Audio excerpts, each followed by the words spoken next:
Hi, hello, how are you all doing today? I hope you all are fit and fine. Welcome back to my channel. This is Chindraj talking to you. Friends, if you want to learn English, we all need to keep learning something in English every day. Through this lesson, I would like to teach you how to use budding in English sentences through Tamil. So, are you all ready to learn? Yes, let's get started. So, இன்னைக்கு இந்த வீடியோல budding BUDDING budding அப்படிங்கறத use பண்ணி நம்ம தமிழ்ல பேசிட்டு இருக்கிற ஒரு சில சென்டென்ஸ் வந்து எப்படிலாம் இங்கிலீஷ்ல பேசலாம் அப்படிங்கறத பார்க்க போறோம். So, budding அப்படினா வளர்ந்து வரும்.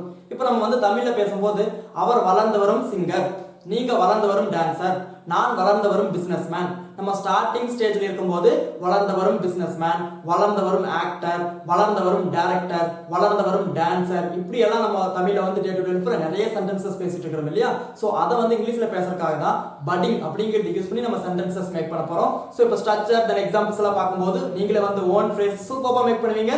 So what is structure? Now look at this board.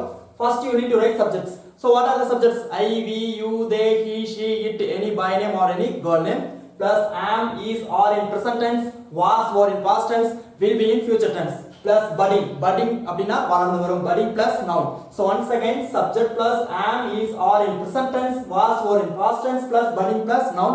So now look at this first example. I am a budding businessman. I am a budding businessman அப்படினா நான் வந்து வளர்ந்து வரும் ஒரு பிசினஸ்மேன். நான் இப்போதான் வந்து என் பிசினஸ் வந்து ஸ்டார்ட் பண்ணியிருக்கிறேன். இப்போதான் நான் வந்து என்னோட சக்சஸ் நோக்கி நான் போயிட்டு இருக்கிறேன். ஸோ நான் வந்து வளர்ந்து வரும் businessman. I am a budding businessman. I am a budding businessman. And the second one, you are a budding dancer.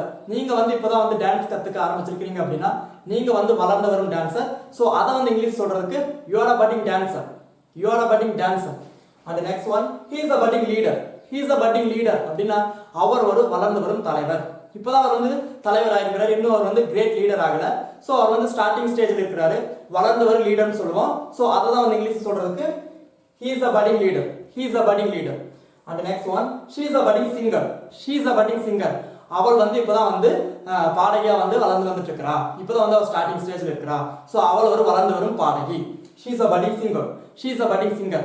இப்போ இதே வந்து நம்ம நெகட்டிவா சொல்றதுக்கு நான் சேர்த்துக்கணும். நான் வந்து வளர்ந்து வரும் லீடர் இல்ல, நான் வந்து வளர்ந்து வரும் பிசினஸ்மேன் இல்ல, நான் வந்து வளர்ந்து வந்துட்டேன். சோ இந்த மாதிரி எல்லாம் பேசுறது தான் நெகட்டிவ்னு சொல்லுவோம். சோ நெகட்டிவா சென்டென்சஸ் மேக் பண்றதுக்கு நான் சேர்த்துக்கணும். So now look at this example. I am not a budding actor. I am not a budding actor. நான் வந்து வளர்ந்து வரும் நடிகர் இல்லை.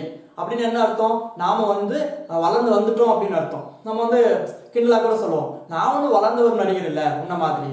So I am not a budding actor. I am not a budding actor. So இந்த மாதிரி வந்து வளர்ந்து வரும் பிசினஸ்மேன், வளர்ந்து வரும் பெயிண்டர், வளர்ந்து வரும் ரைட்டர்.